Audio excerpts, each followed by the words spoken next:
Okay, that brings us to item 7A, purchase of on-site generators at Tahoe and Upper Truckee pump stations. And that is Mr. Bartlett. There it is. New. I've got two things here I'd like to request. One is the sourcing of Smith Power products for the purchase of these generators. I've been using Smith Power for many years now, since MTU started taking over Cable Light, and I deal with them directly from their warehouse and their company's main headquarters in Utah. They've helped us out immensely on creating the size of a package of generator that will fit in our older stations. That's the limited space, low ceiling heights, and just the size of these generators. They've done extremely well. We've had bids go out before, prior to this, for the past 3 generator purchases we've done for MTU. And being they're so branded already, the bids we get in are usually higher than Smith's every time. Because one reason is they are the sole supplier for the MTU motors, generators for this area. And 2, I deal with them directly from Utah and not going through the dealership or the supplier down in Carson, where all the parts and repairs come from.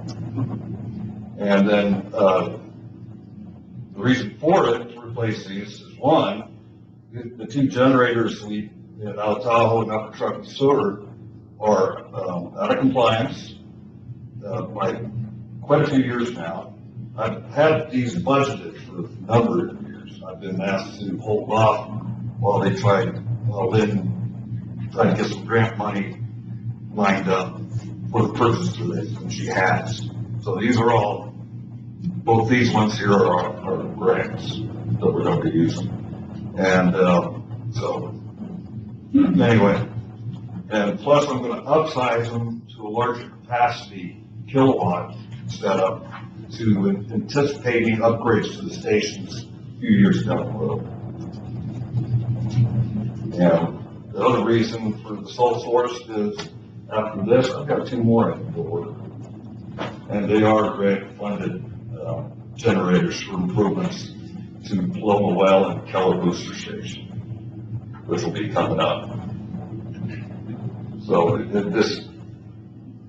believe it would save time and money and a lot of labor, just to be able to work with these people, get what we need for these 4 stations that we're doing. Hey Cliff, do you recall, I think the grant is 75%? Yeah, so that's a good grant. Mm-hmm. These 2 are not under grant? These 2 are under grant. Oh, they are under grant? Yes, I believe these are $144,000 for the pair, and the grant was, I think, $190,000. So, and then Lynn got the other grant for the other 2 generators, also upgraded a little bit on that too. So we should be looking pretty good on it. Is that right? Yeah. Yeah, the grants are looking great on these gen sets. Yeah. They're funding those heavily. Yeah, I guess we got for down Tahoe Water, Bayview. Yeah. We got those ones too. I think over $1 million too. That's going to be a big one. Yeah. Any questions? Yeah, I'm just curious, obviously dear in my heart is moving more towards battery storage. There's lots of reasons why, especially as you move to technologies with further battery storage, with further redundant diesel backup. Lots of reasons, I think, there's the environmental reasons, of course, and also security and safety of staff and team. I mean, as we saw with the recent fire, the idea of keeping a pump going and moving flammable fuel in there to do it, I mean, if you say that out loud, that you see why that's a problematic statement. And so I'm very much in favor of moving away from that. I understand the grant processes, and I'm talking to you, kind of through the ops committee and whatnot, but I guess just using this as an avenue to see like where that is in the thought where are we doing this, assuming it's grant funding, you know, kind of just that overall question. I really have no problem with that. I just see the capability, the capacity of these generators for the stations and being able for the renewable energy to be able to keep the station going for several days if need be. I don't know if the technology is there yet, but I've been looking at, you know, I've been watching it. I'm the same place, you know. Something like that, it'll save a lot of time, maintenance and fuel and oil and everything else. Right, but I guess there's where we are and where we're going. Yes. And so it doesn't appear we're going anywhere into the world of battery storage, in my perspective, and the 3 years I've been here. Mhm. So that's why I'm bringing it up again now, to see where we're going and how we're going to get there. Well, I guess that's a couple thoughts. We have made progress in battery storage because we're installing batteries at 11 tank sites under a current contract. That'll keep those tank sites running for 7 days without refueling. So the other point I wanted to make was we're going to be putting out an RFP for the Tahoe and Bayview well project by the first of the year. As part of that process, I think it's worth us looking at the alternative of battery storage with the ability to recharge the battery using a diesel generator plug-in versus just a straight diesel generator, and go through that process with our consultants who know this world much better than we do to see if the technology has caught up yet with our need. So that'll start in January, and I think we'll be looking into it for that really high value project. You know, it's over $1 million to do a generator that will feed both Tahoe and Bayview. So if there's a battery alternative that is cost effective and provides us with more reliability, yeah, let's take a look at it. Are you actively pursuing grant? So that's the one that FEMA has committed to funding a generator. If we wanted to switch to battery, I don't see that they would have a problem with it, but it would require a project scope amendment, and we would want to work with our grants administrator to kind of navigate that change. Yeah.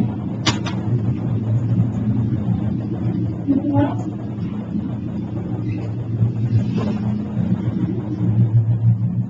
I will move that we authorize Smith Power Products Incorporated to be the sole source provider for the purchase of MTU generators and authorize purchase of 2 MTU 350 kilowatt generators from Smith Power Products Incorporated in the approximate amount of $144,730 to replace existing generators at Tahoe Pump Station and Upper Truckee Pump Station. One second.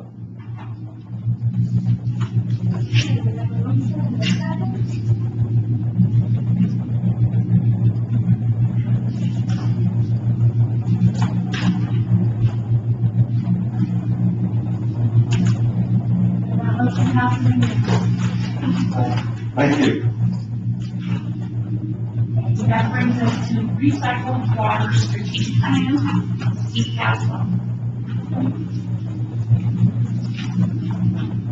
All right, good afternoon. I'm here to ask the board to approve the proposal from Corolla Engineers in the amount of $389,971 for engineering services for the Recycled Water Strategic Plan Phase 1, and authorize the general manager to execute task order number 25 for the master services agreement with Corolla Engineers Incorporated. So a little background on this. It did present to the Ops Committee back in May, where we were on this Recycled Water Strategic Plan. So the purpose that we have behind this project is to identify options for the end use of our wastewater. We also wanted to evaluate and compare that to our current operations, see if, we've been doing this since 1968, so what's changed since then? What other options do we have? We've been contract irrigating since 1988. Those contracts expire in 2028. So, do we have anything to negotiate with those contract irrigators based on the changes in recycled water technology and acceptance in California?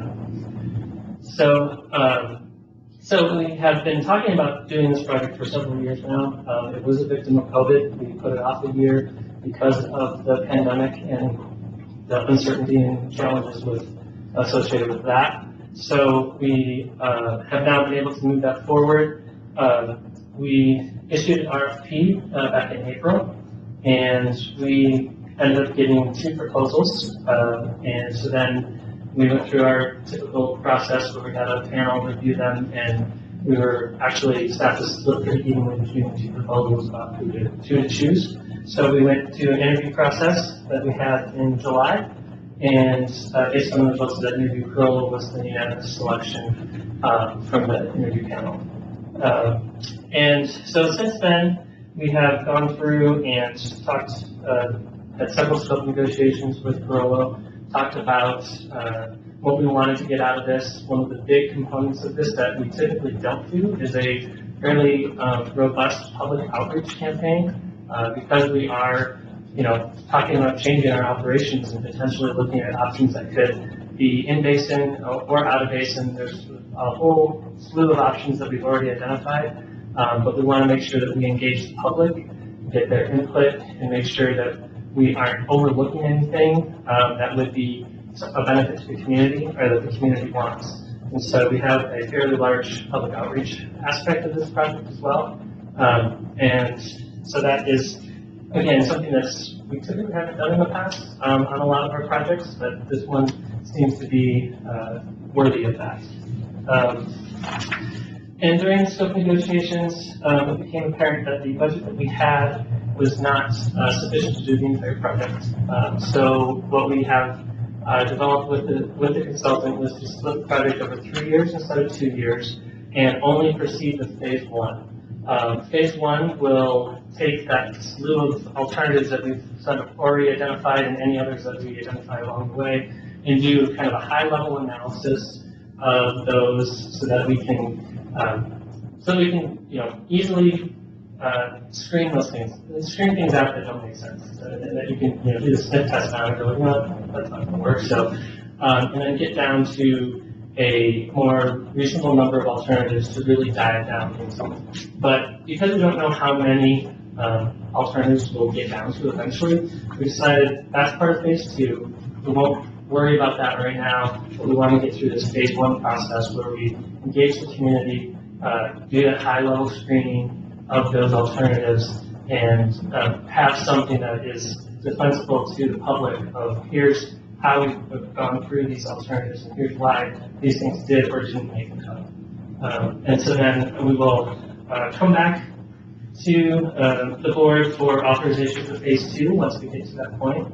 We expect that we will complete that in, sorry, I have it in here, but I can't remember my date.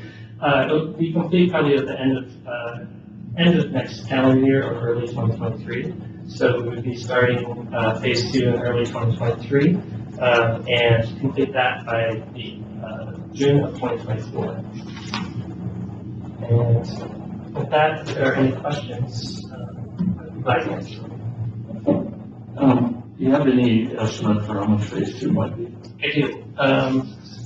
Phase 2 is, so phase 1 is 389, and phase 2 is about actually the same as what 392 is what they have provided us so far. So total, we're looking at 782,000 for the full plan. How does that compare to what you expected going into this? Well, we had 444,000 in our budget for the 2-year project, but we didn't really have a great feel for exactly what it would take, having not done this in so long and having this be a fairly unique project to us.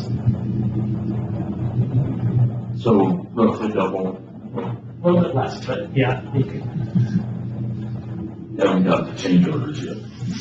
So where is their staff located? Their rates are really high. So their staff is mostly in the Reno office, or they have actually some people that are Truckee, who work out of home basically as well. Okay. And, they are one of the consultants that we have used in the past, and, I think we did take to the ops committee the comparison of the rates of consultants, and they are one of the higher ones, but they're comparable to a lot of the other consultants that we use as well. As I recall, they're pretty close to the other group. Yeah, the other firm has similar rates. Yeah, actually, you're right, the other firm that was proposed had very similar rates. To me, this sounds quite a bit like you're developing a kind of a scoping plan. Like you're really trying to narrow it down to what are the options that might emerge from that area and what we do with the recycled water. Do you envision, so it sounds to me like you're going to work through developing alternatives and I guess the vernacular environmental impact statement of some sort. Is that kind of what you're working towards? Yeah, so I guess I should talk a little bit more about, I didn't really cover this very well. So, on the scope of what we're going to do in phase one is we will, obviously there's a data collection review to make sure that we've got all the data that we need to analyze this. We're going to look at the regulatory and legal framework that exists in the state now and federally, and locally really too, to make sure that we are, could be in compliance or what hurdles we might identify. There's a lot of things that could trip us up on that front, and we want to make sure that we are aware of all of those before we get too far on this project. So we'll go through the regulatory and legal framework, and then on the alternatives identification, we're going to basically give a broad outline of what would this alternative look like. Is it in-basin reuse? And there are several options under that that would be analyzed at this high level. Is it continuing to export to Alpine County, but maybe finding different end uses out there?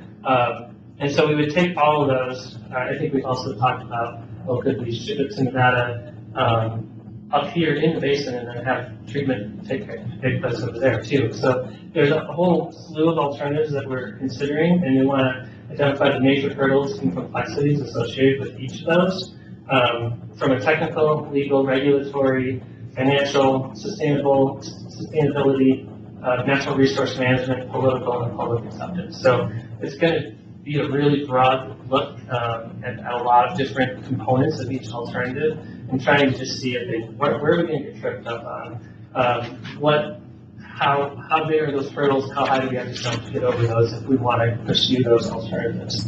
And then they will develop in conjunction with us, the decision-making matrix and screening analysis to help us sort through those, like which ones make the most sense, which ones are more feasible for us to proceed with. And they will do, they're not going to do detailed cost estimates for in phase one, but they'll be qualitative, so we'll know if it's more expensive, less expensive, kind of in the middle kind of thing. That's sort of at that level, and then that will kind of finalize phase one. That's the point we're getting to phase one.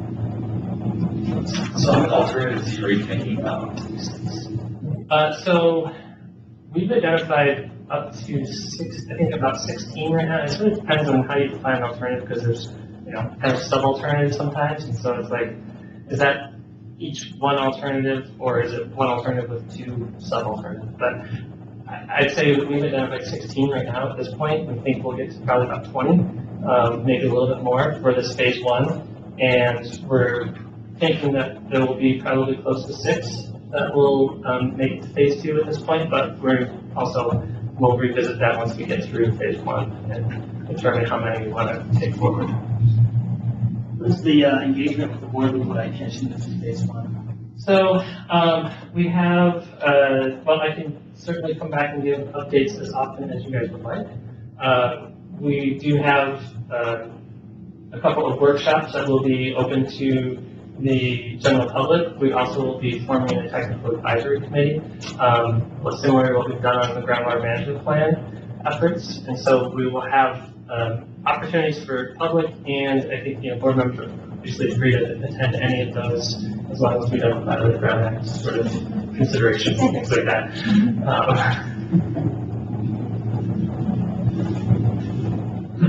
looks like the hour sheet puts a lot of the effort on the upper end, which I like for this kind of a study. I think when you see too many hours put on the junior level people for a high level planning study like this, a lot of times you don't end up with a very good result. So I'm happy to see this weighted toward the upper end. But my question is, have you worked with this project manager before, and do you have confidence in performance?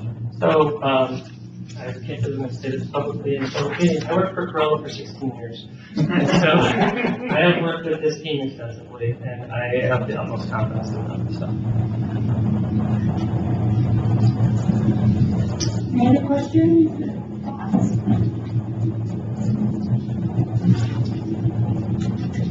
All right.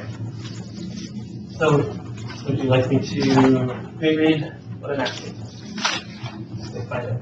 Okay. So I'm requesting the board approve the proposal from Corolla Engineers Incorporated in the amount of $389,971 for engineering services for the Recycled Water Strategic Plan Phase 1, and authorize the general manager to execute task order number 25, the master services agreement with Corolla Engineers Incorporated.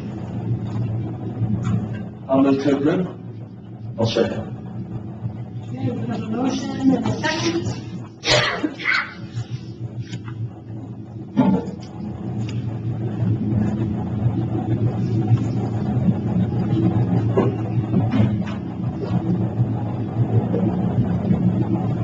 And that motion passes unanimously. Thank you. Okay, Diamond Valley Ranch Facilities Emergency Repairs Project. Steve John. Yeah, this is for the DVR emergency repairs due to the Tamarack fire, and it's a request to continue the emergency action that the board extended at the last meeting. And I've got an update from Jim today. Harvey Place Reservoir reached dead cool on Monday, and we'll stop releasing water via the Diamond Ditch next week. Jim spoke to BLM regarding their revegetation plans. They have purchased all the necessary seed for their aerial reseeding program. But no date as of yet as to when that's going to begin, but I'd expect in the next few weeks. Trevor's working on getting a forestry professional to visit our property out there. We're looking at the timber situation, a potential salvage operation, and perhaps some kind of additional erosion control. And Lynn continues to work with California OES on disaster relief funding. We're waiting for OES to set a date for a site visit. So on this emergency item, we're keeping this open to address future expenses, I think for timber assessments and timber work, perhaps additional erosion control measures, in addition to what White Rock completed a few weeks back, and then future potential repairs if there's damaging runoff events in the future. I don't really foresee a lot of additional expenses at DVR coming up. We'll see what kind of winter we get, what kind of winter and spring runoff events we get. So that's the latest at DVR. We can continue to work on disaster relief funding. Any questions, comments from the board? Without a request that we continue the emergency action to repair the Diamond Valley Ranch facilities per resolution number 3193-21. So moved. Second. We have a motion and a second.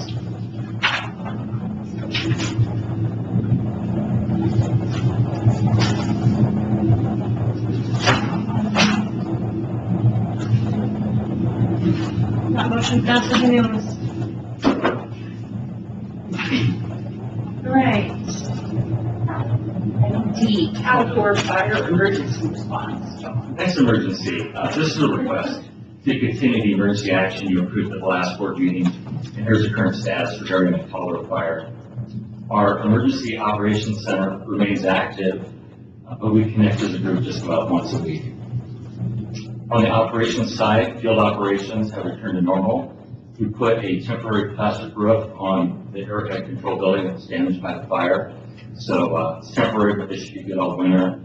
All of our easements have been checked in reference to those bulldozer lines and potential damage to manholes and other facilities. We've been finding anything additional in terms of damage. We are still waiting for the warning to be lifted out of Christmas Valley. When that's lifted, we'll probably go back and put our pumps and motors back into storage over the past. At the plant, operations are stable. Our flows are still quite a bit lower than normal. The emergency retention basin, that's empty, and we have returned to our normal export pumping cycles, focusing on time of use, energy savings. Our contractors have both returned to plant construction project sites, and the California Conservation Corps, they're on site doing fuels reduction, the handwork predominantly around the wastewater treatment plant, and then in the area between the ERB and the neighborhood backyards. On the planning side, mostly coming out of engineering, they're working with WIND to compile costs for all of the defensible space work that we did leading up to the fire, and some of the limited damages to district facilities. Engineering worked with the Forest Service to complete repairs on Lookout Tank Road, and Julie's also looking at changing the alignment of that road that seems to keep getting damaged every few years. And we're also working on details for a new fire resilient roof at Arrowhead Tank Control Building. And then finally, finalizing a map of all of our facilities with a party score, and we're sharing that with Liberty regarding future emergency power outages and the priorities to repower our facilities. And then from finance, we submitted our application to FEMA with an intent to request disaster assistance funding in an estimated amount of $500,000 due to the Colorado fire. We are still preparing the actual project list, and we expect to have that submitted around the 12th of this month, once FEMA has assigned us a project manager. So those eligible costs will be paid at 93.75% with a 6.25% match from the district. And in addition, 5% of the total costs may be reimbursed for our own administrative overhead costs. So Lynn's working on that on our behalf as well. So that's the latest at the district from the Colorado fire. Any questions, comments? No, I think it's funny as we get further away from the Colorado fire. The thing I keep thinking about in the district in particular is, obviously those first $7 heroics. I have to say he has the perfect name to be a hero as well. And then, just district staff and everything that, was engaged in during the entire fire. But the thing that keeps sticking with me as I'm walking my dog is, during all that, we still camera the line on Highway 50. That to me, I don't know, my father taught me, that to me says everything and explains everything, the exceptionalism of, this, district and how we operate. I keep going back to that whole world crumbling and, everything going on. We still took care of the most nuanced business because it's the best time to do it. It's phenomenal. Just wanted to kind of add that final detail. Let's move on, get more separation. Thank you.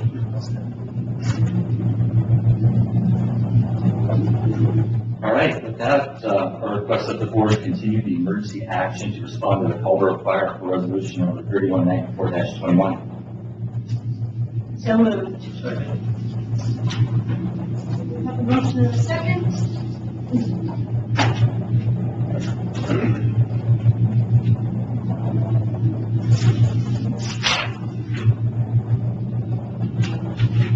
That motion passes unanimously. Mid-year service tank charge rate increase. And that is John and his sidekick. Yeah, saving the best for last. So again, not everyone's favorite topic, but this action item, staff is looking for some direction from the board on any potential current year mid-year rate increase. And in addition to the write-up for this board item, I guess it's just a quick recap on how we got here.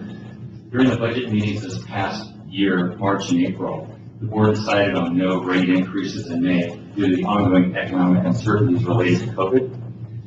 There's openness by some board members at that time to perhaps revisit rates later this year, depending on what happened with COVID and the local economy.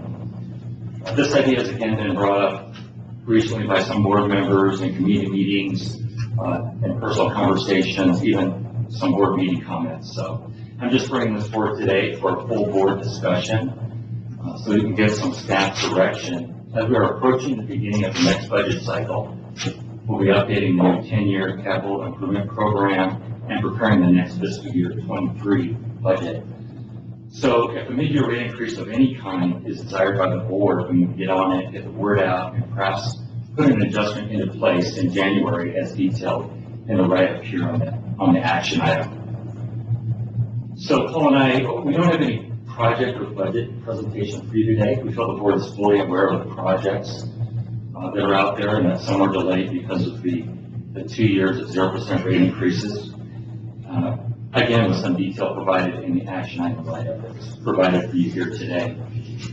So I think just a few more comments from me. Pros and cons, really just to related to this mid-year rate increase, and then just hand it over to the board for thoughts.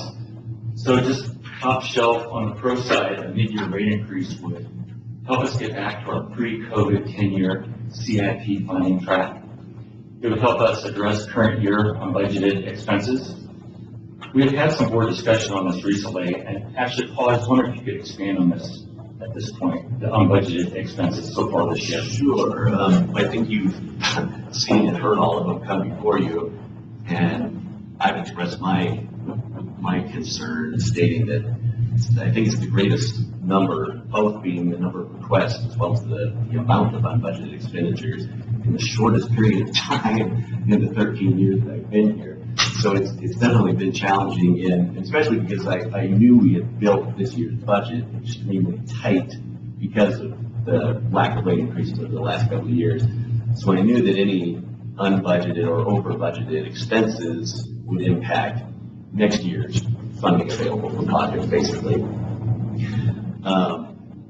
So having said that, I've let a couple of people know already who have talked to me about this mid-year rate increase that even if this goes through, the revenues generated from the 6 months of the new rate increase are going to have to be used to offset the expenses we've already incurred. There won't actually be any new money this year for new expenses or projects. Okay, thanks, Paul. And then finally, one more comment, I think, on the pro side of the mid-year rate increase. It would help us combat these recent increases in food prices that we've been seeing and higher prices overall due to inflation. If you look at the 12-month CPI for small West Coast cities, the 12-month running average is 5.6%. And the ENR, Engineering News Record Cost of Construction Index, that's showing a 14% increase over the past year for California projects. So it would help us deal with that. And then I just wanted to bring forward some of the cons related to the mid-year rate increase. We went with another 0% this past May due to those local economic uncertainties and local struggles. Some areas have improved, but not all. And it seems like certainly the recovery has been uneven and not complete, and certainly not across all customer classes. And so struggles remain out there. And now with the Caldor fire, the evacuation, the loss of business, and the slow return of visitors, that's been yet another element of kind of a pretty significant negative local economic impact. And we're looking at the next scheduled potential rate increase coming up in May. So if we do one in January, 6 months later, we'd have another one in May. That's not the best timing. So some pros and cons just to get things started, not a complete list, but I think with that, Kelly, maybe we kick it off to the board and see what thoughts are out there. Sure. I think as I kind of consider this, and I really actually curious to hear what the rest of the board says as well. It's just a tough situation. The two agenda items before this were both emergency funds. And when people tell you inflation isn't real, as prices continue to go up, I guess in my private consulting work, I've started to see really expensive high-out projects are having significant impacts as well. So, this cuts across the board. I think fundamentally, as a community, there's an understanding now, probably more than ever, of the importance of having an incredibly intact, sound, and high-powered water system. And so, from a community perspective, if there was a time, I would say conceivably it'd be now. And so, those are kind of probably my initial thoughts as we're sitting here. Yeah, I'd just say, we've got a lot of work to do with the district. it all costs money. The plan was adopted in 2019 by the board, financing plan, and I think we need to get back on that train. So I would support this action if it was brought before the board. Yeah, I guess I would mirror, I guess, in Dave's thoughts on this, and that the plan was kind of already approved by the board. We're starting to see some daylight coming out of the pandemic situation. Clearly, there's a need. I think SDPUD has played a pretty critical role in the whole Kohler fire event, and obviously it revealed some impacts to the system. And I think that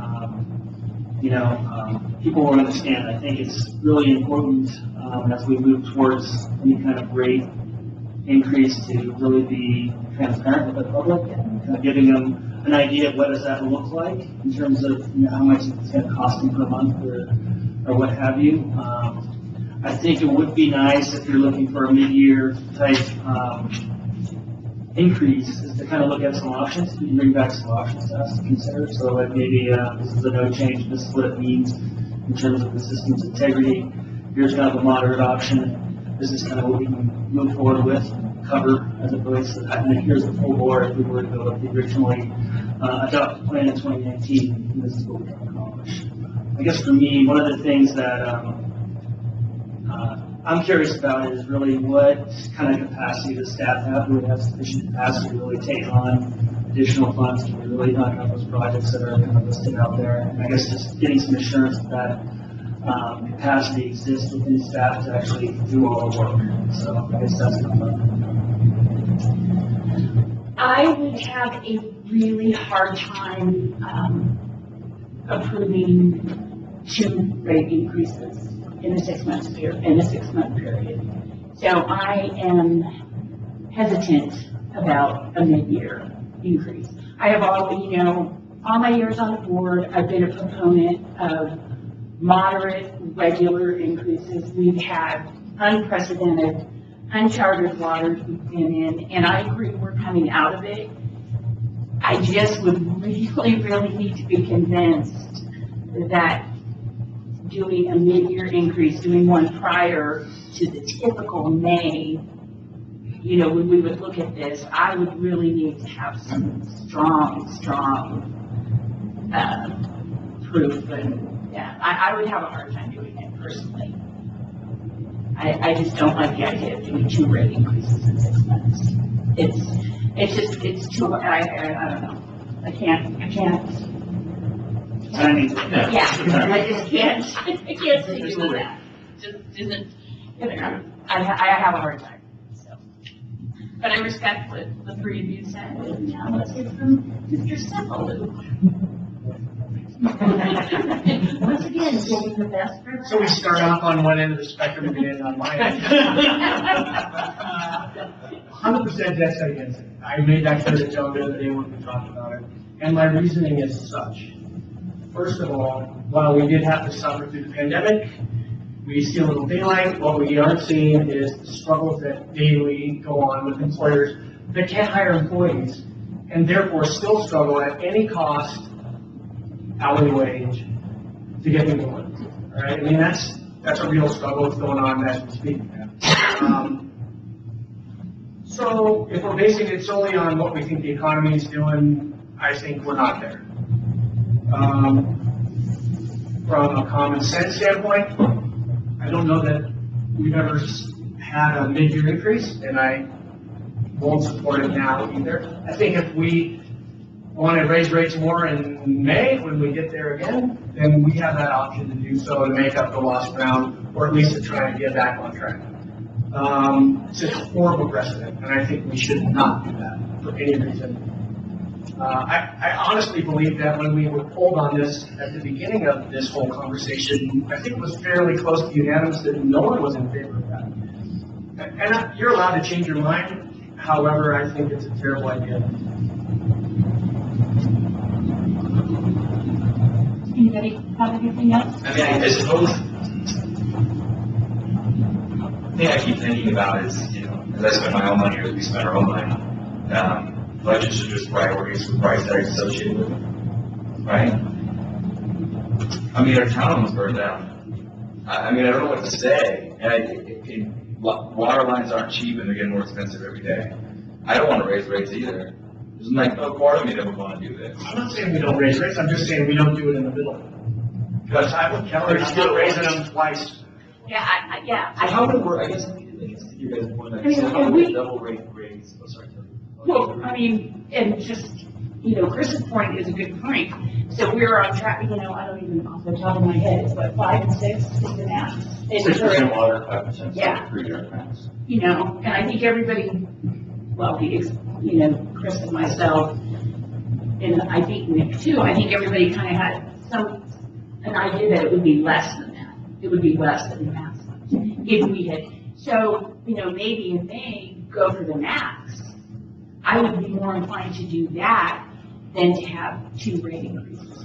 And like, what increase are you guys recommending? At this point, nothing? You just kind of want to know if we have an appetite to do a mid-year? Correct, yeah, we were looking Yeah. in that direction. Well, the other thing is we forgot about is the culvert fire. I mean, you mentioned it, but the lasting effects of that are still going on. I mean, demand, you said sewer flows are at an all-time low. That would tell me that there are not very many people in this town. So we're back to kind of where we're at the shoulder season. I gave rent relief to my commercial tenants for 2 weeks of the last month because they went open. They sold nothing. And now they have lower throughput through the door of people coming into their businesses. And it's just, that's the way it is. That's the reality. I don't live in a cubicle. I live outside and I see what's going on and that's what I see. And then, Chris brought up another thing. Has there ever been a mid-year increase? Not much. I'm not aware. Yeah. I guess the question I mean, and why would it have to be a double rate increase? Like, why wouldn't we just set the rate we want today? I mean, you know what I mean by today. Like today, and then that would just carry through. If it was 5 and 6. So what you're saying is just do the mid-year and then not do another one until the following May? Yeah, Not entertain? not entertained until the following May. So you would, because I think when you say Kelly and Chris, with the double, yeah, it seems right to me too. So, I guess, to revise where I started, I'd be supportive if we could come up with a mechanism in which we solidify things now into the future, and then the next one began in May. Does that make sense? In May of 2022. Well, yeah, 2023. Yeah, no, 2023. Yeah. Fast, right? Yeah. So why passing it in favor of doing it now? That's where I was, and I apologize if I had anything correct. Well, the only difference that would create would be just these 6 months of rate revenue between January and June 30th. So That's we would 2020. basically, because again, if you skip the next May, you wouldn't get, of course, the revenue for that one. So you would basically be generating about $700,000 more by doing it in January versus. Well, and again, not lost, but the way I was kind of looking at it was we've had these emergency vehicles, and so I looked at this as a backstop to fill that out, not to address everything within our 10-year CIP wish list at some level. And that's kind of how I saw this exercise, at least from my perspective. Well, we're still hip deep in FEMA reimbursements and grants, and, I mean, we don't even know where those chips are gonna fall yet. So we're still sorting through all that, and we don't know what you're gonna get back. And Lynn's really good at her job, and so is the accounting department. So why are we making a knee-jerk reaction on something that we don't know where we're actually are? And by May, we will have a better idea. So that's my point. We wait till May like we always do, and then we decide what to do then, and we go back and fix it. And of course, if, when we start analyzing it, we could do another Prop 218, which I know isn't, the best scenario, if the 5 and 6 doesn't look like it would. 5 and 6 will work as long as the CIP remains at the exact same level as it is now. You wouldn't be able to add anything back to it that's been removed due to the lack of rate increases. Yeah, and that included, I think, 4 or 5 water line projects, as I recall. It wasn't like I put it on report here. It was about a $14 million reduction over the last couple of years due to the 0%. So we wait until we would normally, and then we have a better picture of what that looks like, and then we can make adjustments accordingly to help get that back on track. That's what I said. I mean, I'd like to ask David, okay, so, you know, Nick was saying that he was thinking just do it early. So was your thought process that we would do one in January and then do another one in May? That was my thought, but hearing you, Nick, I'd be all right with sliding it to May, the regular schedule, but I think we need to get back on our financial plan track. And so if that means a larger rate increase in May, then instead of two smaller ones, a mid-year and a year-end one, I'm all right with that. But I think we've got, our financial plan is probably underfunded. We went to 5 and 6 because of the inflation on everything. I doubt that level of inflation was plowed into the financial plan. And so if we were to redo the financial plan right now, I suspect that the 5s and 6s would be higher. we plan for 3% inflation over the 10 years each year. Yeah, that's right. Just to throw something else out. So, I didn't think you already like, that's interesting, like just doing next May's rate increase early and skipping, going to 2023 for next consideration. That's a thought. I just throw something else out there. I feel like the water budget is especially needs more help than the sewer side. So perhaps we could consider like a 5% water increase only, in January, and then perhaps do something the full 5 and 6 or something different. That's just a throw in my head. I think, it is a very complex kind of local economic situation. Call someone to come paint your house, they'll go to your deck, or sell some money, they're not going to call you back because they got too much work on it. Like, you just can't be done. So there's people doing incredibly well in this community as well. And I think if there ever was a time to finance water lines or ask people to move forward, now's the time. This is literally like, it's the moment to have this discussion because so many times our rates are just things that people don't see, don't appreciate, don't understand. You hear in the community it's because we pay staff too much. That's what you hear, right? But that's not true because we understand the staff saves money on every board meeting and their expertise is an economic benefit to the district, but the community doesn't see that.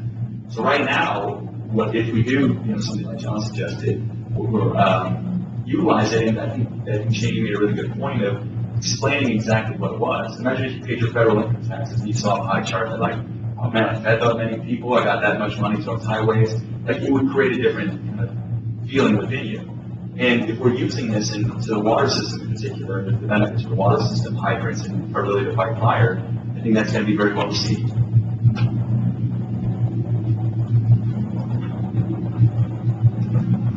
I guess what I'm interested in is making it kind of, what's the reality of the increase for your everyday resident or commercial property? Like understanding, I know you have some numbers in there, we're talking, $16 quarterly increase total?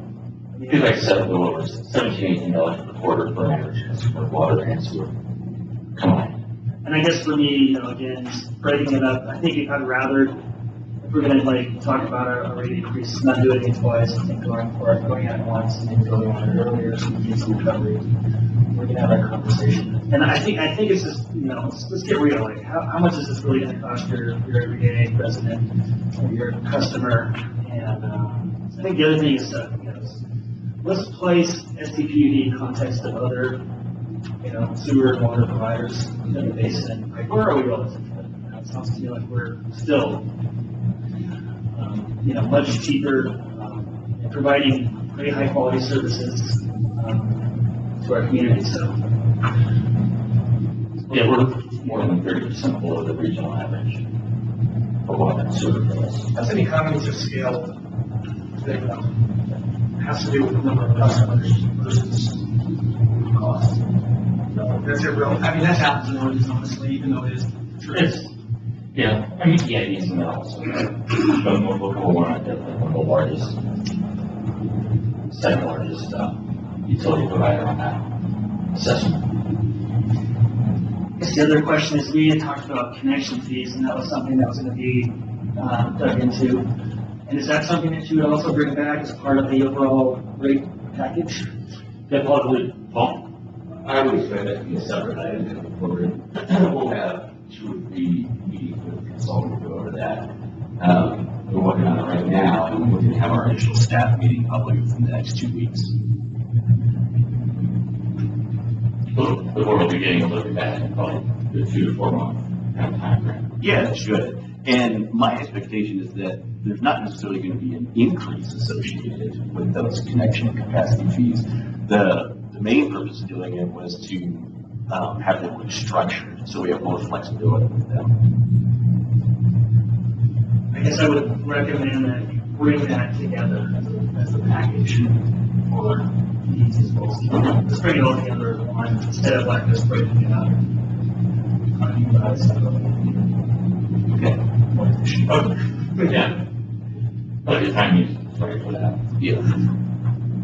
And what I'm hearing from the 3 of you is that you are in favor of a mid-year increase, but only one increase. Is that correct? Or would you? For me, it doesn't matter. I don't have the, I guess I don't have the strong feeling on, against a mid-year rate increase that you guys do. But if we're going to have 2 of them, they should add up to a number. If you're going to have 1 of them, it should add up to that number. I mean, so I don't think,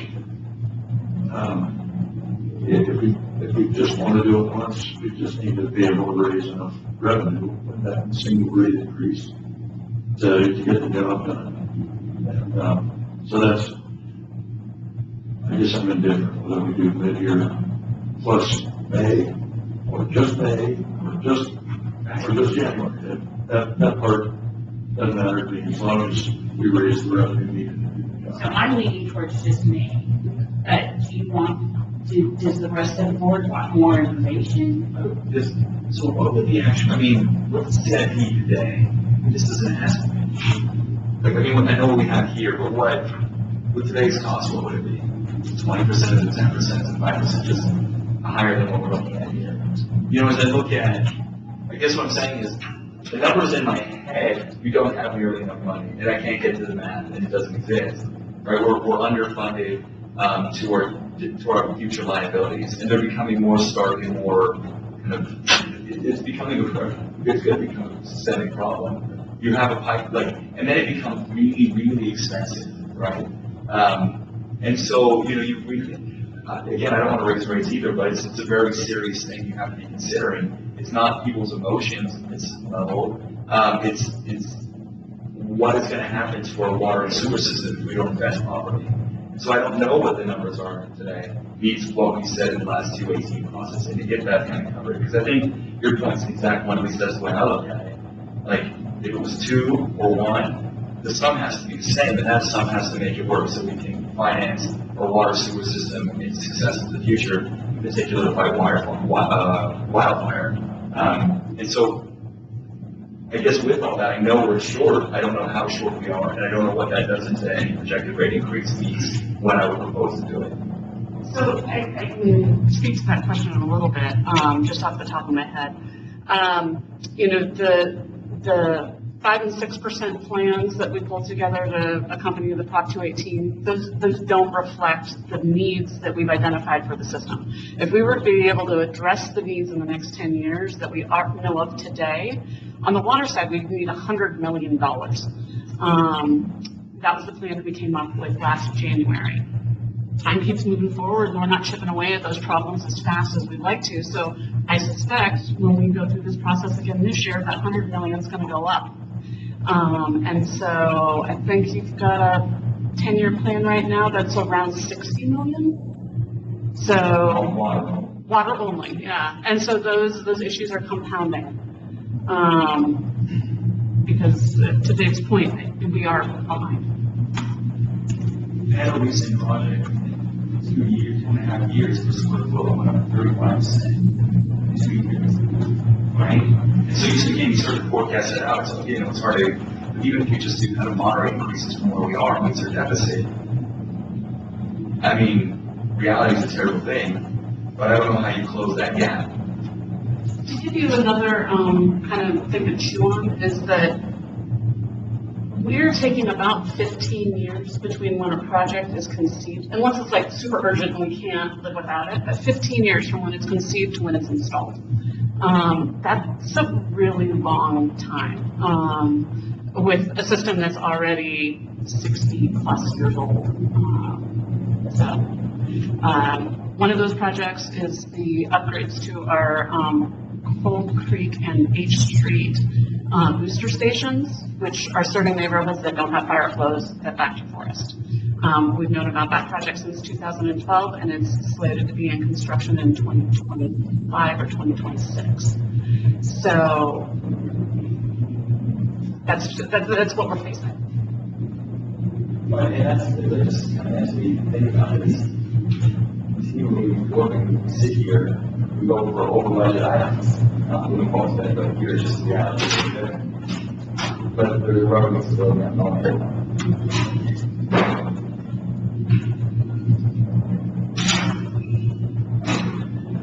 Well, this item was just to give guidance.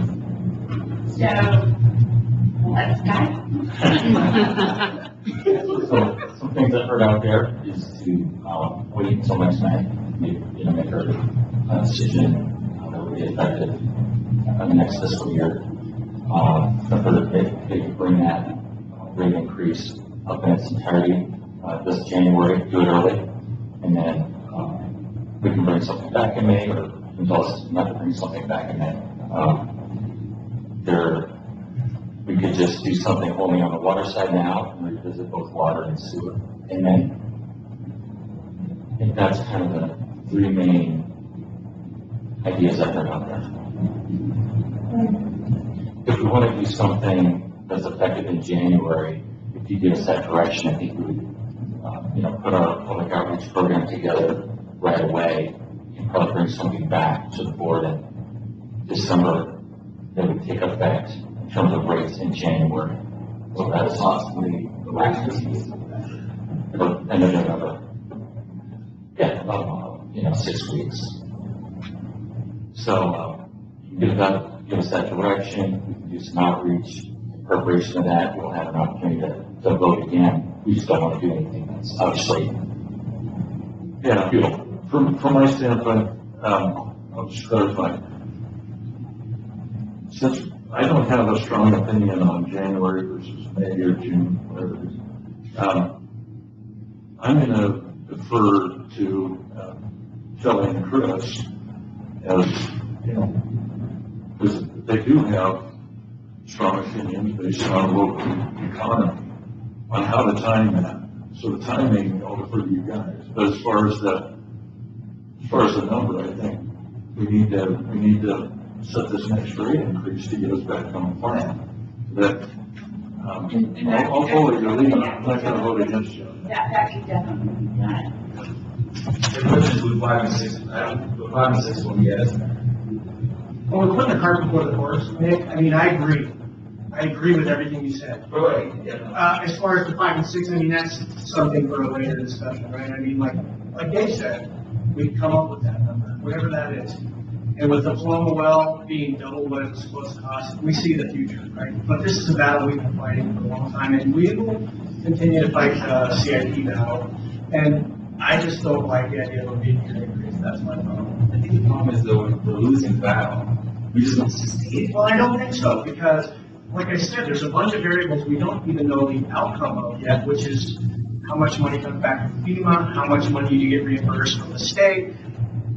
The infrastructure bill that's still sitting there looming over us somewhere that could provide a great deal of funding for infrastructure projects that we don't know about yet. So I'm just saying, let's wait a few months, see what happens, and then we be reasonable and conservative, and we do what we have to do to make things move forward. That's all I'm saying.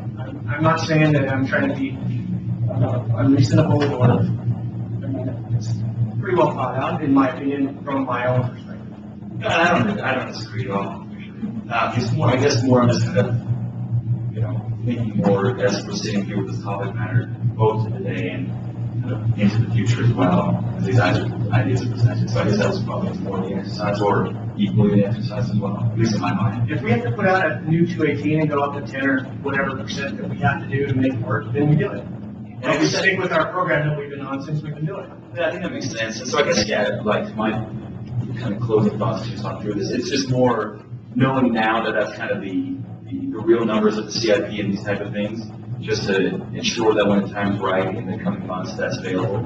I think that probably works for me, because whether we raise it now, kind of, given your, lots of local economy, 700K, your other points, Chris, it's not going to make or break.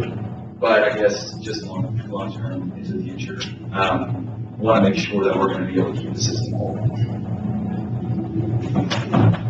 And we stay in our timeline, and we do what we have to do in March when we start getting budget information for what's coming next year. We have a better picture, we can see what's going on, and we know a little more than we know today. And obviously, I think we know what we're going to see. But no, but you bring up some good variables. I think the question about the infrastructure piece and stuff, that's an interesting variable. I mean, it's a lot of money, it's trillions of dollars, what that does. So I think, you bring up some compelling things as well. So I guess the days, the matter of these months is not going to be the end all be all. But just more, I think we probably all share the same concern and hopefully sit back. yeah, we've been tasked with making sure that we don't fail. So we do that, but we do it in March, April, May, when we're supposed to. Can I ask you a question? I think this is for Paul or maybe Gary. If the board wanted to increase rates twice, what's the latest they could do it on fiscal year 22? Okay, and then they could still do one for 23. Yeah. Yeah, so I'm hearing this conversation about maybe we might need something more than 5 to 6% in the future. Is it okay to have two back-to-back rate increases? One is one fiscal year and one is the other fiscal year? If they were adopted in different fiscal years.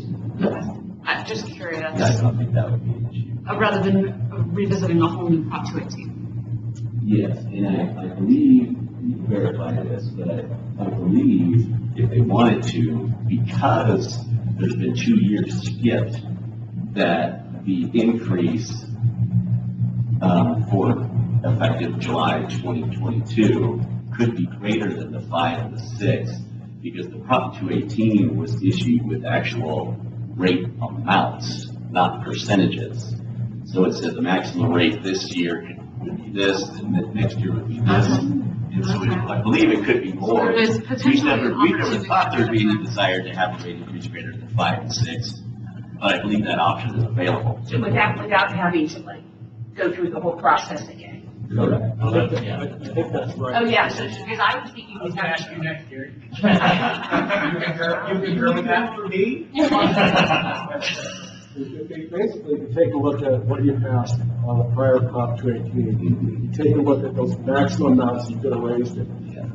Even though you didn't, you could take and look at those, run the numbers out. As long as you stay underneath that cap, you can raise them more than those amounts. So we don't even have to put it into it. So that saves time, money.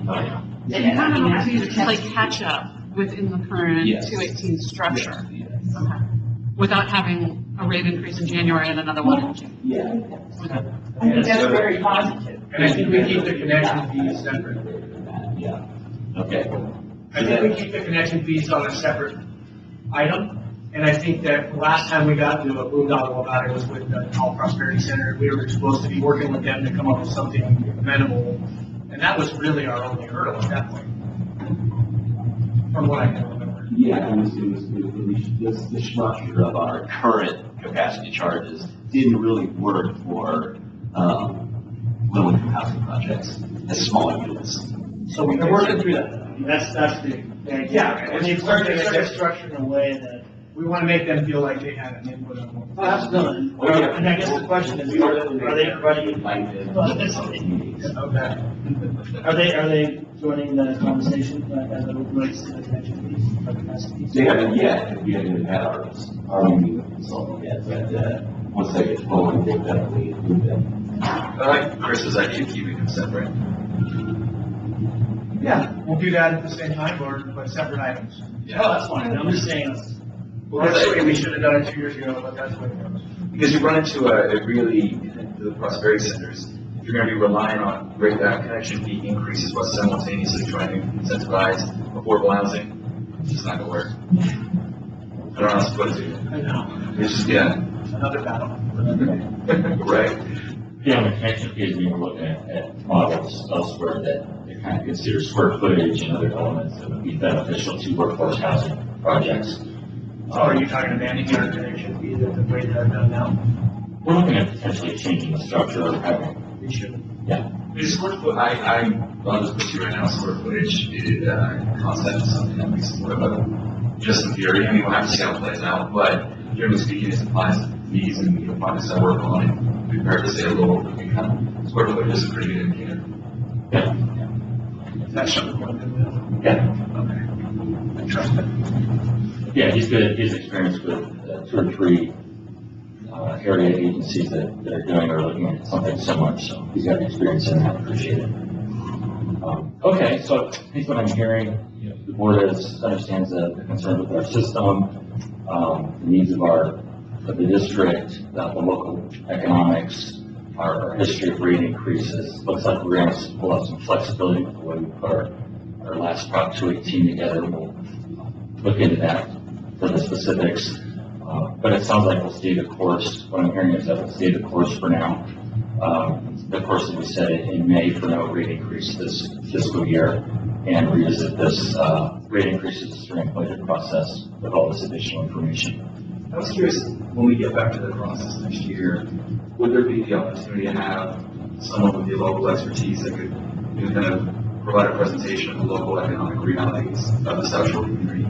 Because I think, I think it's so wild, it feels so hard to capture. Like I said, you can't get someone to come, paint your house because the workload is so busy, but like Chris is also having to, kick off rent for people because of their economic situations. And so it's like, it feels, hard to get a full grasp of how everyone's dealing with this. At least, I can't speak for everybody, but, and I think it's touched on some people who great, some people not so much. And just to get like a real understanding of what that exists, kind of, not just anecdotal value from people on the board, but what it exists through kind of analysis. I don't think we have to go through great expense, if you know what I mean. Yeah, we'll look for a little more expertise. I remember we brought in like city sales tax numbers, the city TOT numbers, things like that.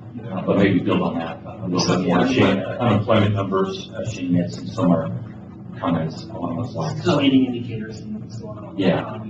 So But yeah, just a huge disparity of winners and losers out there. Right, it's just, there's unemployment means you can't get people to fill positions as well. It's just, it's a very interesting economic time, and I think that uncertainty as well, at least in my mind, is, it's to your point with the indicators, generally you have, high unemployment, but then, if I go through the neighborhood, every single business is hiring, right? I hire more people. So it's what's really going on, and again, I can't say to speak for the community, just the people I touch, as everyone here, but I wouldn't say that's indicative of all people. in the housing, cost of housing, you can't afford to live here, wages are too low to actually sustain yourself, so. Yeah. My wife told me the school district had 38 open positions they cannot fill. At this point, because people can't afford the housing, right? They can't find positions, they can't find people to fill the positions, they can't look at. Or they're not working, I don't know which. I mean, it's weird, it's very erratic.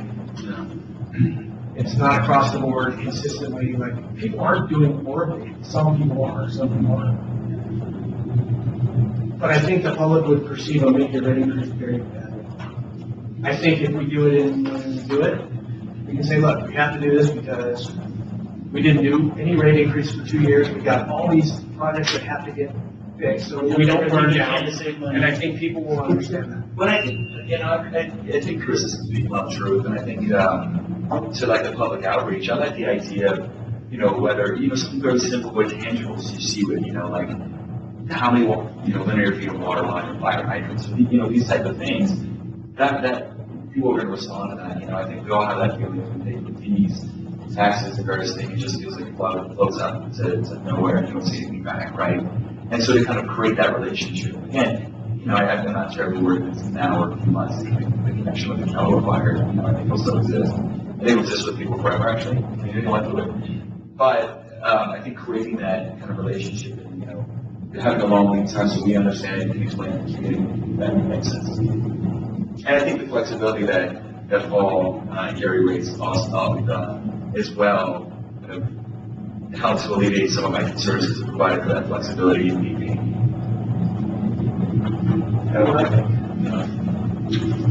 Same here. So everybody feel good about this? Okay. Okay, thank you. Okay. Payment of claims. I move approval of payment of claims in the amount of $3,258,133.64. Second. Motion and a second.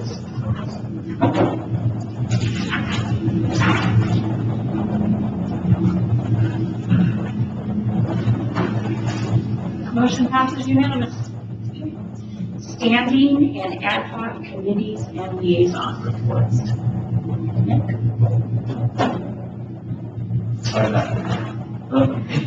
Nothing, 3 weeks of nothing. 3 weeks. Mostly always nothing. Okay. How about board member reports? I just was going to say, kind of touching on the continual things I always touch on. But no, I had a chance to drive to Placerville on Sunday, and it was, if you haven't done it, you will have it, it's eye-opening. Both good and bad, I say. Sierra broke my heart on the line anyway in this room. But what I started thinking about is, just the concept of biomass. The volume of trees we're going to be getting rid of is extreme. Just in the immediate fire and the removal of vegetation needs, we all see where forest health is going to go in the broader area as a result of this, right?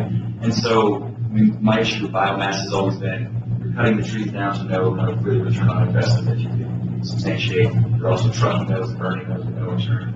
You can literally turn those into fuel for a few more cents per kilowatt hour electricity generated now.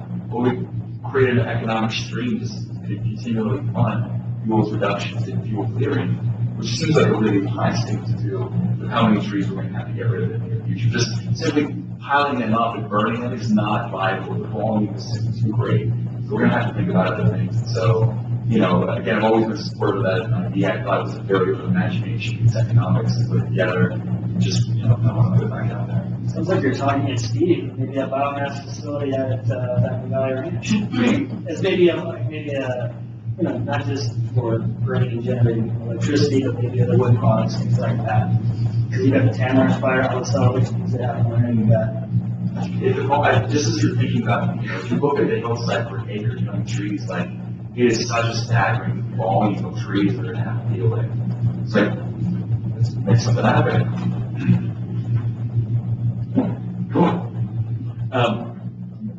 Go completely to a different subject. I'd like to invite everybody in the room to an open house on, actually a workshop on Saturday, 9 to 12 at the top of Keys Pavilion. It's on the water weeds problem. And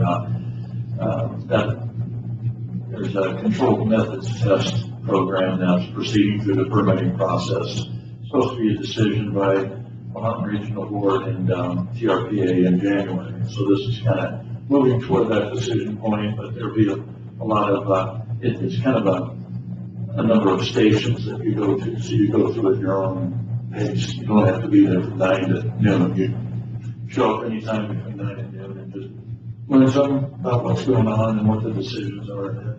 So I invite everybody to that. The other thing is, I'm going to be absent on the next board meeting on the 21st. I guess I'll pick up where Nick left off on driving through communities. I drove to Christmas Valley and I couldn't stop to think that it was STGV that saved the houses in the community and around that valley. It wasn't for the infrastructure and the water that you're providing and the time and you guys put into it. Those houses would have been gone. But it looks like when you drive through it, you can almost barely even tell how much you live in the house. So, anyway, just another good reason why we should make sure that we're funding the capital improvement projects so that we can continue to provide water service. I myself haven't driven over 50, but my husband did last week, and he was, just like you, he was in tears there. No, I told my friend I was with, we got to have what else, like, I gotta have, pie and ice cream. At the brewery. But, yeah. Chris? Nothing. Okay, DORADO Water Agency. No report? Let me add it just next week. Okay, Gary. I'll make this relatively brief. As you know, the emergency executive orders of the governor have expired as of September 30 on remote meetings, virtual meetings. But there was a Assembly Bill 361 that was passed on September 10th and signed into law on the 16th. It was an urgency bill, so it took effect immediately. And that allows some variation of virtual meetings to continue if a public agency wants to. Basically, there has to be some sort of emergency claimed by the governor, and then there's some different type. This will cover more than just the COVID-19. It can be other types of emergencies too. So it could be social distancing from COVID. It could be, a result of like Caldor fire. That would qualify also to allow virtual meetings. The legislative body, like this district, your board would have to have determined that trying to continue in-person meetings was a health and safety problem, and it was in the best interest to be more virtual meetings. The thing that a little bit difficult is you have to make that decision every 30 days. So it requires continuous action by the board to continue that type of emergency. The requirements for the meeting are a little bit different. It's the normal publishing notice, so forth. The agenda must then list also how the public can participate. You have to allow time again for public comment. The agency, you cannot require comments to be provided in advance. They can be only during the meeting itself. And I think as you've done before, they got to be roll call votes. So there's ways to continue if the board were desired to have virtual meetings in the future, but it just requires a bit more work to do that than what you've had to do in the past under the prior executive orders. Anybody have any questions? There's always been a lot of agencies have their board meetings televised so that people can watch them from outside. The difference is if you want somebody to be able to comment from outside, that's considered a virtual meeting. Or is it that board members can be absent and vote? Well, the board members would have to, they would fall, I believe, still underneath the older rules that you have to be accessible to the public. The public participation can be kind of like what you did before under the prior orders, they can call in and ask their questions during the meeting remotely. And we really haven't had that in these meetings. We haven't had much public comment at all. And when people have had an item they want to talk to, they can't. Right. So, doesn't seem like something we need to do or spend a lot of effort on that. Yeah, I think what you're expressing, if you had always had, 20, 30 people wanting to participate in meetings, then it might way bigger of an update. So actually, continue that participation, but that really historically hasn't been an issue for this district. In my experience for other districts, you just don't see a lot of people showing up at meetings. A lot of times, they'll communicate things through like customer service or something else, bring things up that are interested in that process. But your district is not abnormal in the level of participation. Are we allowed to keep virtual meetings or not? I'm guessing you're saying no. You can. We can. You have to continue the process to do that. It requires affirmative action by the district because you already have an executive order in place for COVID-19. So that box is checked. What this district would have to do is then have it on the agenda item, put on there to determine that allowing the public or the district to attend remotely is in the best health and safety interest of the board and public. And then you have to make that determination every 30 days. Should we keep the ability for us to be able to do that? I like it, honestly. I mean, I'd rather hear your voice than not have your input on something if you can't be here, but you can call in. Yeah, exactly. I think, Jeff can agree, like you and I see differently on different things, but having your input, I think, is valuable. Writing, brings context and kind of fulfillment, it allows us to discuss it more. I also think just from a personal perspective, there was always that, I think, if you were sick, I would just show up anyway, I didn't care, right? I didn't, and maybe that was extremely selfish, but I didn't. But now I think in today's world, I'd like to be more thoughtful with other people if at all possible. And so I think it provides that flexibility just from in terms of myself and staff. Because the way I always look at kind of from a staff perspective, you could imagine you've been working on something fun, so you want to kind of bring it forward if you're sick that day. Maybe not terribly sick, but sick enough where you don't want to affect other people. You can still, a board member can still participate remotely. It's just, we have to know where you're going to be. You have to be accessible to the public on those notes. And that can be from anywhere. It just requires also that a majority of the board has to be within the district service area, whether in person or remotely. If I could add something, so we can do that. There's a process to doing so. There's also a staff time and expense to do virtual meetings, and perhaps Chris, you could elaborate on that. Sure. Yeah, just back up here. So during the COVID period, we looked back at the stats on GoToMeeting and GoToWebinar. There was about 2.5 people of the public who attended those meetings, and they really weren't talking. And then it takes routinely all day to set up the meeting because the board system here is not meant to streamline meetings. An IT staff member to sit here, get the system set up to stream, and then run the meeting all the time, and then taking it down after the meeting. So As opposed to calling in, Chris? correct. So that Calling in is not the same, right? right. So the way that I understand the new assembly bill is if we provide a teleconference option, we have to provide the option for the public to interact, and that's what was taking us the majority of the time to do it. It's not just. So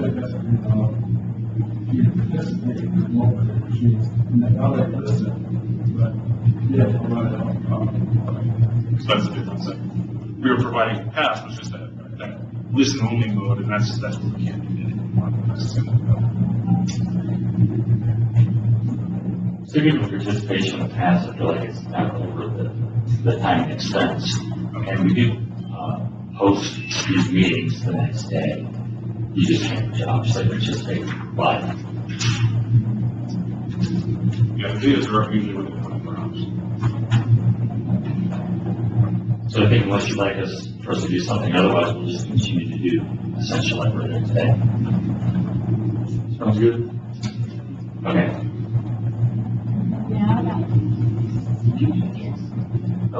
Before we leave that, does that same rule apply to committee meetings? I mean, are there restrictions on virtual committee meetings? But we have to be careful that we don't create, a Brown Act violation by having too many members at the meeting. You only have 2 board members in each committee meeting, otherwise, then we have a violation.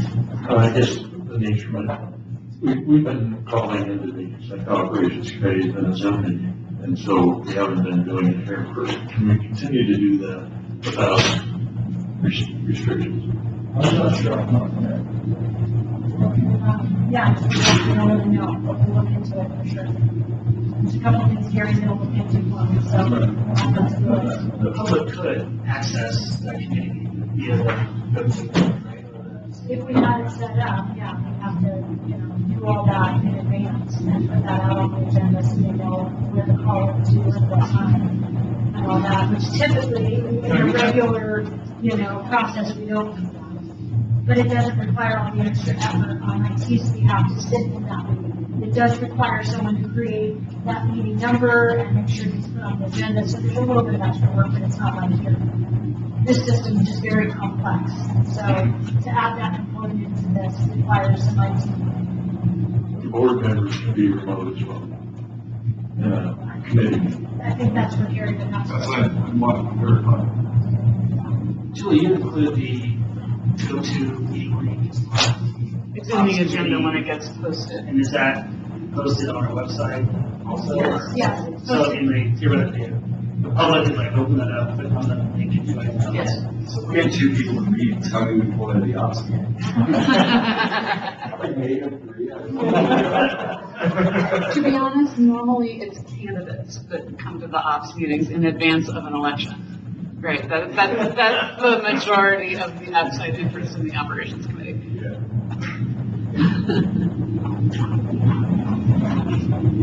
It does allow that. It does allow staff, yeah, to, call in and participate remotely. I just love the idea of flexibility. It's allowed me to participate a lot more than just my general day-to-day. Going beyond the district, just because, like, what I'm going to drive here to that, like, I can just jump into it, jump out, and those type of things. So I love the flexibility, but I mean, to be quite honest, I'm not actually, like, whatever the challenges are, so I'm, whatever's kind of best for everyone else. Say one more thing, kind of on the heels of what Steve just mentioned about staff. I mean, I've received feedback from my department that they're going to be disappointed if there isn't an ability to call in and listen to the board meetings in the future, because it's allowed the engineering department to remain engaged without spending, an hour and a half sitting in the boardroom with all of you. And so, that's definitely been a benefit to staff productivity and engagement over the last year and a half is that sort of virtual board meeting platform. But, I know that's not the primary thing on the docket here. If you think about it, right, if you think about the totality cost, what's engineering staff, we'll just look at the rates, right? What is engineering staff times an hour and a half, times this, times that, like what does that equate to a year? I don't know, but it's gonna be a reasonably big number. Well, we could still broadcast. It's still recorded. Okay. Yeah, so people can watch. It's the two-way. Whereas, people won't be able to watch. It's not real time. It'll only be the next day. Well, one thing we talked, I think Bill and I were talking about this prior to this meeting, and, we're gonna confirm, but I think we could have, districts, and we're not talking about the public here. We could probably have district staff listen in on a phone call, but they wouldn't be able to participate verbally, but at least they could listen and hear what's going on. And just to be clear on that, it would not be board members. Right. Because then again, we need to interact. So we'll just be staff listening. Because again, if a board member calls in, then that's when we have to provide the public access for that board member where they can create a whole number or two or three to tell.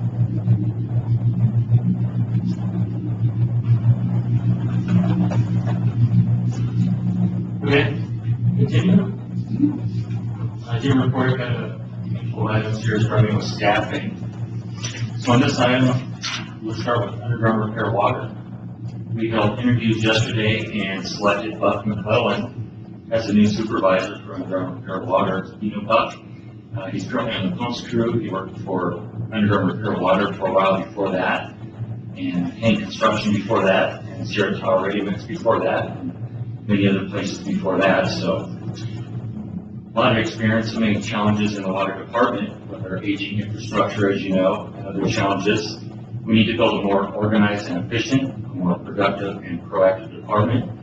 And Buck's going to be, I think the guy to really help us get there. His extensive experience in the water industry and his impressive leadership and team building skills will be a critical asset in rebuilding this department. So congratulations to Buck. We're really excited for him to start up there. We also have an opening in grants, the grants specialist position. This position was vacated by Raina a couple months ago. And then more recently, Paul, Lynn, and I reviewed, updated, and expanded that job description a little bit to make it kind of a more impactful position so we can expand our grants capacity overall with the same number of staff and provide really a more high-level technical assistance to Lynn to research more grants, go after more grants, for example. This position has been advertising for 2 or 3 weeks now, and it remains open until October 24th, as we've already seen some strong interest out there on this, so looking forward to that. Next, on the COVID-19 update. We have one employee out right now testing positive and vaccinated with no symptoms whatsoever. 2 other employees are out as a precaution, really typically because their family members have tested positive. And although the employees are still testing negative. So no workplace spread. It all seems, it's coming from those family-related activities and interactions. And then beyond COVID, 2 other employees out sick, cold or whatever, testing negative for COVID. At the district, we're still waiting for potential, I think fairly likely, state requirements for the requirement to have your employees vaccinated or take those weekly tests. About 2/3 of our staff is already vaccinated, and we're probably going to stay at that number. We'll wait and see what, if any, requirements come our way from the state in regards to that.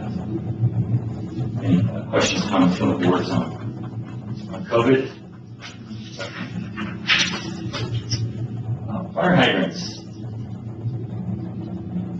A few things on fire hydrants. I mentioned to the board in August that the city approved a request for $300,000 in hydrant funding.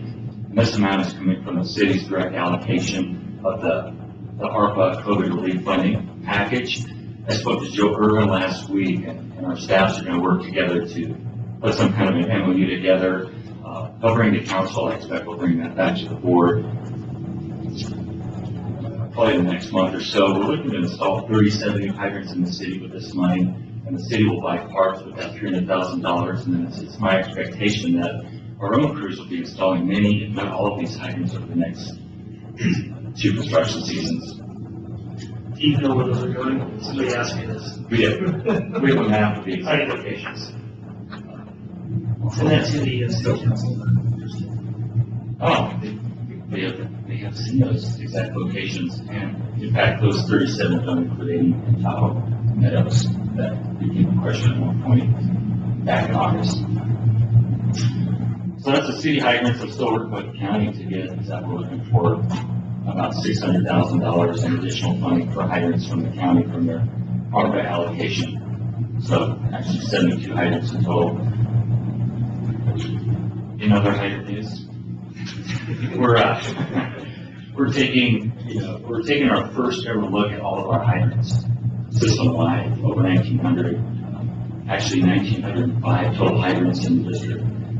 And back in June, I think I mentioned this, I set a goal for us to check every one of these hydrants by the end of this year, and we're on pace to do so. Right now, 916 hydrants have been checked.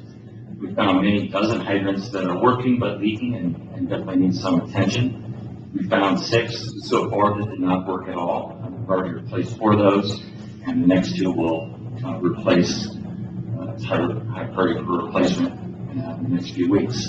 So I just thought I'd show you this. Ryan and Jim have developed a real-time GIS dashboard for our staff so we can check the progress of this program at any time. And this is just a recent screenshot from earlier today of the hydrant dashboard graphic. So it shows all the hydrants and the condition of the ones that we've looked at so far, 916. And soon to be replaced as soon as possible. Anything else on hydrants? We ever get anywhere? We were going to look at adopt a hydrant program for keeping them shoveled out during the winter. Yeah, I talked to Shelley and Chris on that, and I think we're entering. Shelley, would you or Chris like to update the board on this? Stats of this item? We had met with City Fire on the item, and they were looking at that program in the city. The person I spoke to at the fire department was trying to put something together and send it my way, and I haven't seen anything since. So we had talked about trying to have a circle back meeting with the city fire department in the future. So ongoing. Yeah, I think we thought the message would go out best. We're doing like now in November, before the winter, so we get the most, get even more receptive to that program. So it's a good idea coming up soon. Especially with the fire and everything that just happened, I think that taking our own stance, maybe with media, radio, television, to kind of get the word out there, especially after the fire. Now's a good time to get out there and reiterate how important it is that if you have a hydrant in front of your house. Obviously, we don't have the staff to go around and do that many hydrants every time it snows a couple feet or a berm.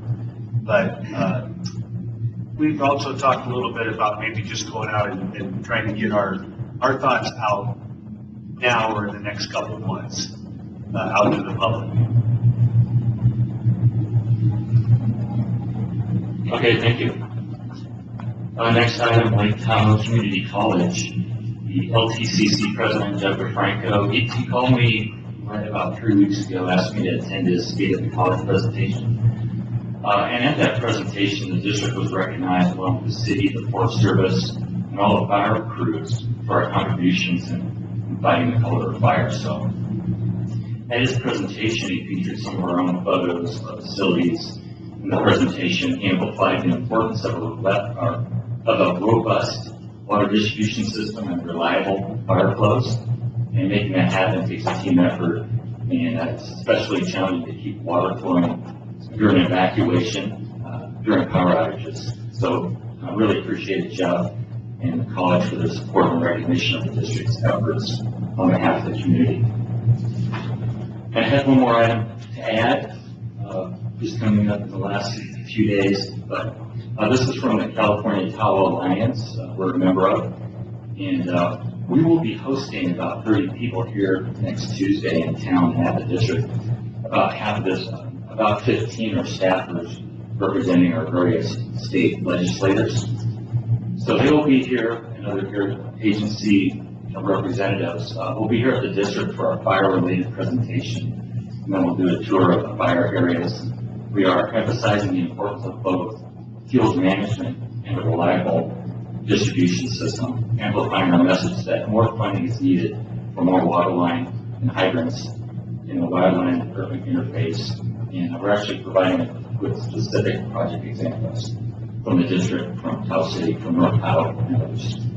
So that's the latest on the CTA, and that's all my report for today.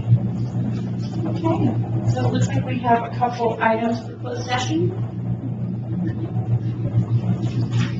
Yes.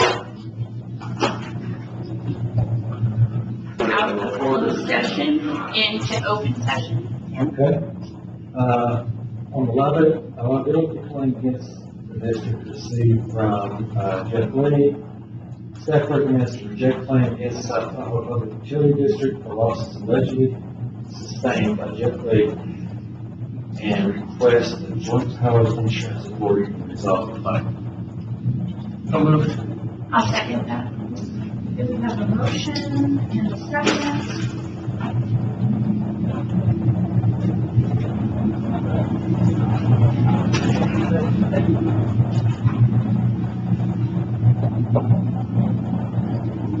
That motion passes unanimous. Okay. On the next claim, staff recommends to reject the claim against South Tahoe Public Utility District for losses allegedly sustained by Gary Stewart and request the Joint Powers Insurance Authority to resolve the claim. So, I'll second that. Motion and second.